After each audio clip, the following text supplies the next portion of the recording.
Ең құрғанда бір бөлмелі үй алсам екен, шіркін алғаш жарнам жоқ дейді азаматтардың барлығы көрсін. Және сондай таныстарыңыз бар шығар. Осы видеоны солар адамға жіберіңіздер, бәрін қарап шықсын. Мен сіздерге қазір полный расчеттің бәрін жасап беремін. Ары қарай шешімді өзіңіз қабылдайсыз, достар.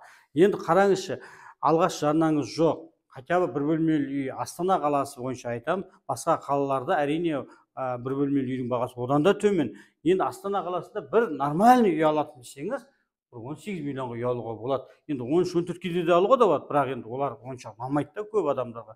Реально дұрыс мебелі бар, нормальныйсы бәрі 18 миллион тұрады. Енді қараңызшы, 18 миллионның үйін алуыңыз керексіз, алғаш жарна жоқ. Басқа ипотекалық компанияларға баратын болсаңыз, келіңіз, жасап береміз, алғаш жарнасыз-ақ жасап береміз дейді. Я, барасыз, жасап береді, сөз жоқ. Екінші деңгейлі банкпен жасап береді. Ол кезде не істейсіз? Примерно 15 жылға, шамамен айтайын, 20%-бен есептеп, қазіргі басқа банктердегі ставкасы 20%, сонда айына 316 мың теңгеден шығады да. Енді осыны 20 жылға көбейтекші, 15 жылға деген, 15 жылға көбейтекші, 180 айға. Сонда қараңызшы, переплата жаңа біз санап көрдік, көбейтейік 180 айға. Сонда қараңызшы, 56-900 миллионға қайтарады екенсіз. Ал сіз өзіңіз үйді 18 миллионға алдыңыз. Сонда переплатасы минус 18 миллион, 38 миллион 900 қайтарасыз. Қалайсыз?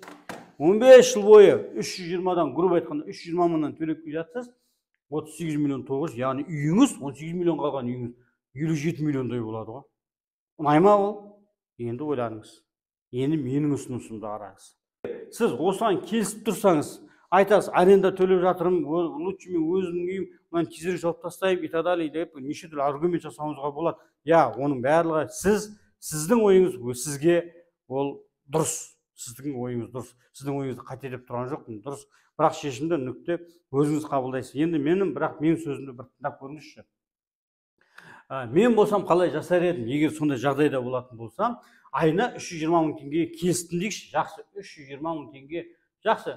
Енді қараңызшы, мына жағдайда сіз өлесіз, тірілесіз, бірақ ипотеканы төлейсіз. Солай емес пе? 320 мың по-любому тауып бересіз. Әйтеуір қарызданып кетсеңіз, жан-жақтан алсаңыз, әйтеуір уақытылы төлеп тұрасыз. Өйткені үйден айырылып қалмауыңыз керексіз.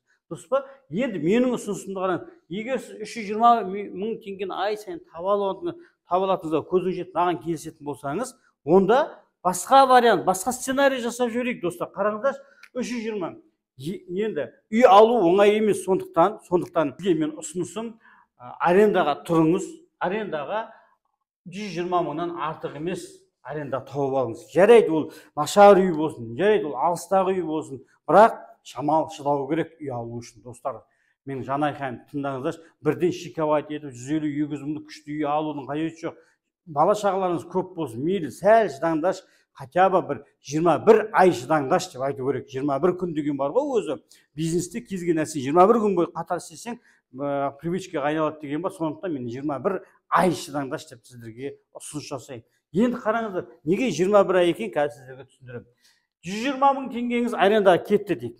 320 мың теңгенің арендаға 120-сы кетсе, 200 мың теңгесін ай сайын ерінбей отбасы банкқа салып отырыңыздаршы. Өтініш. Өзіңіздің шотыңызды алыңыз да, отбасы банкқа салып отырыңыз. Егер өзіңіздің жолдасыңыз бар, бала шағаларыңыз бар болатын болса, оны грамотно жинайтын болсаңыздар, бір жылда 2 миллион 400 теңге жинап қоясыздар. Енді оған госпремиясы бар, госпремиясы бар, оған түсетін банктың 2% бар. Соның барлығын грамотно есептеп, семейный пакетпен салатын болсаңыздар, бөліп салатын болсаңыздар, примерно 3 миллиондайды бір жылда жинап қоясыздар. 3 миллион жинап қоясыздар. Шын, расчетым енді ерінбей санасаңыздар, солай шығады өзі 3 миллион.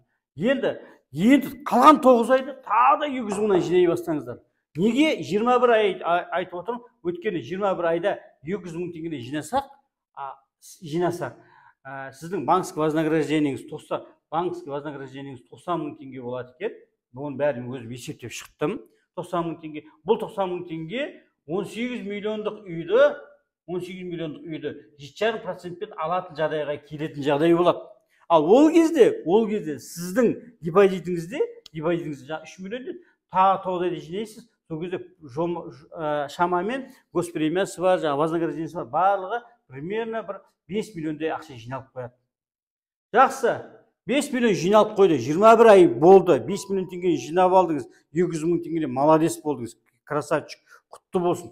Енді әрекет жасаймыз. Сіздің төлем қабілетіңізді алдын ала тексертіп, төлем қабілетті төлеуге дайын тұрсыз. Енді 18 миллион үйін алу үшін отбасыға қайда саған 4 миллион теңгеңіз керек әлі. Не істейсіз? 4 миллионды ары қарай жинақтай беруіңізге де болады, ол өзіңіз білесіз. Ал менің ұсынысым тезірек үйлі болу үшін 4 миллионды алыңыз да потребительский кредит, көзді жұмып тәуекел деп алып алыңыз да тезірек үйлі болып кетіңізші, досым. Енді қараңыз, 4 миллион теңгеңізді 5 жылға басқа потребительский кредит алатын болсақ, потребительский 147 мың теңгеден шығады екен. Оны да есептеп қойдым. 147 мың теңгеден шығады, 5 жылға шығады. Все, 147 мың теңге шықты, тәуекел алдыңыз, 4 миллионды әкеп салдыңыз, 9-ға 9 қосып, 18 миллионға үй алып алдыңыз. Оны 7,5% есептеген кезде отбасы банкта 133 мың теңгеден шығады екен. Енді қараңызшы, сонда 147 мыңыңыз бар, 130 екеуін қосқанда 280 мың теңгені алғашқы 5 жыл бойы төлейсіз. Одан кейін 5 жыл мынау кредитін жабылғаннан кейін 133 мың ғана қалады ғой. Қалған 3 жыл бойы төлейсіз. Енді осы екеуінің переплатасын есептеп көрсек, 21 миллион 600 кетіп қалады екен. Мына жерде төлеп қоятын ақшаңыз. Енді мына жерде айтады, мен 21 ай бойы мен 120 мыңнан арендаға төлеп отырдым ғой. Ол да кеткен сіздің расходыңыз ғой. Келісесіз бе? Ол кезде ол 2,5 миллиондай ақша кетіп қалады екен. Жақсы, осыған 2,5 миллионды қосайық. Сонда 24 миллион 100 болады. Сонда қараңызшы, 18 миллионға алған үйіңіз 24 миллион 100-ге айналады. Яғни сіздің переплатаңыз 6 миллион 100. Міне, достар, ай сайынғы төлем 280 мың теңгеден болды. Ал енді бірінші вариантта 320-дай төлейсіз, бірінші вариантта переплатаңыз 38 миллион теңге. Ал менің ұсынған вариантымда 6 миллион теңге, үйто 6 миллионның ішінде арендаға кетіп жатқан 21 ай бойы төлеген арендаңызға кетіп қалған ақшаңыз жатыр. Міне, енді қайсысы тиімді өзіңіз қараңыз. Сәл 21 ай бойы сәл шыдаңызшы. Сәл жан-жақты той-домалақтан, қыдырудан, шамалы бәрін өзіңізді үнемдесеңіз, үйге жетуге болады. Бірден үйлі болу бұл оңай емес Астанада. Сондықтан менің өзім 2001 жылы келіп, тек қана 2008-де ғана үйлі болдым. Сонда 7 жылдан кейін ғана үйлі болдым да. Ал енді сіздерге мен 2 жылға толмай үйлі болуға мүмкіндік беріп отырмын. Жарайды, 18 миллионға пока однокомнатный алып алыңыздар, оны тез жауып тастап, оны первоначальный взнос қылып, кейін 36 миллион, 40 миллиондық үйді ала беруіңізге ары қарай әрекет жасай бересіз. Сәл шыдау керек, достар. Сол кезде керемет болады. Міне, менің айтқан сіздерге берген есебім осылай. Осыны толыққан сопровождение керек болады. Бәрін есептеп беріңіз, төлемақы қабілетін бәрін өтіп кететіндей болайын дейтін болсаңыздар, онда төменде тұрған нөмірге хабарласып, компанияма келіңіздер, мен сізге полный расчет жасап беріп, ары қарай сізді үйлі қылуыма менің құдіретім жетеді. Бірақ талап сіздің кредитный историяңыз дұрыс болу керек. Самый главный кредитный историяңыз. Егер сіздікі дұрыс болмаса, онда өзіңіздің бауырларыңыз, туған туысқандарыңыз, ата-анаңызды алып келіңіз, кредитный историяңыз дұрыс. Сол адамға жасап берейік.